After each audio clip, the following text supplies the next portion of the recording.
Hello everyone.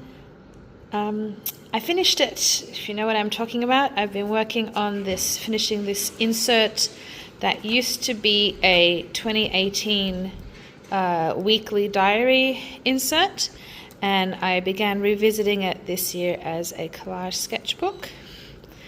And I painted over each page and filled it in with sketches of people eating oysters. So this sketchbook has been renamed the Oyster Eaters. And I have done one preview of the book half finished, but here it is fully finished. So I'll sort of talk a little bit about it. For those of you that are familiar with travelers' notebooks, it can be quite difficult to get your hands on them overseas. They're usually about twice the price in Australia than what they are in Japan.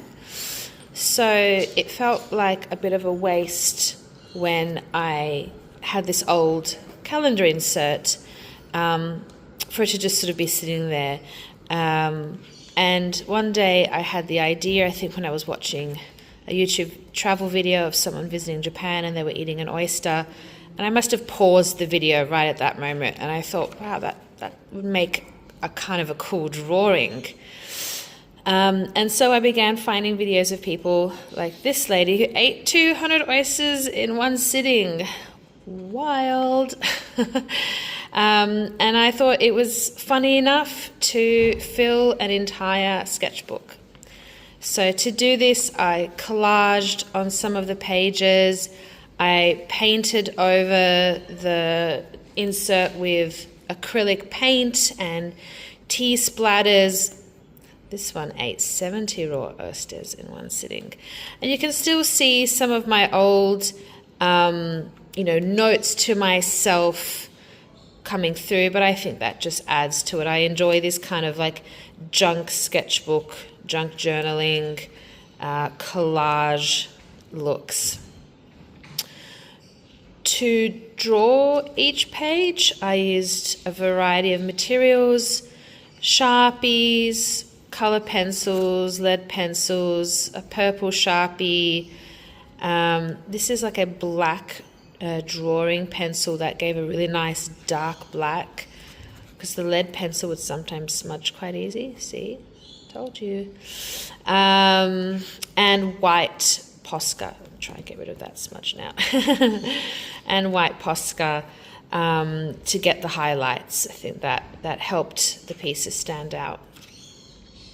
I didn't really draw these in pencil first. I just went straight in with the pens and the Sharpies and the textures, which is an interesting way of drawing. It is not for the tentative artist, but I think it's really good practice. It helps you stop and observe the directions, the angles before you put them down on paper in pen.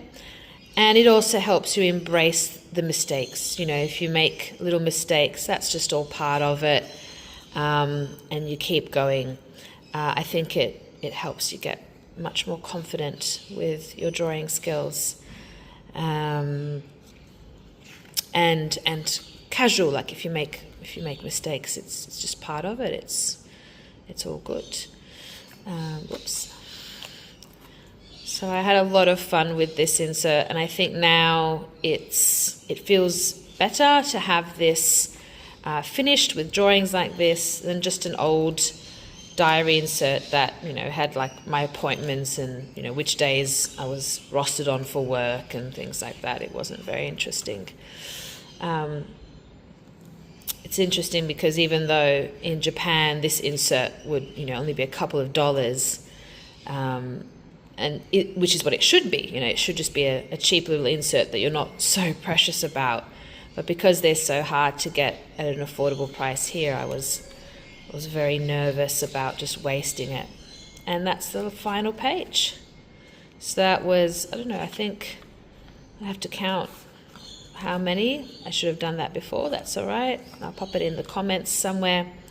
But that's my full insert. So what do you think? Did I give this old insert a new life? And where would you store it? Should I just keep it inside the cover? Or maybe I'll store it. I'd like to grab one of those cardboard storing units for old inserts. I think that would be a nice way to have some of these old pieces kept safe and sound. Thank you so much for watching. I hope you enjoyed that, and I'll get started on the next one and we'll see when I finish it. Thank you so much. Bye.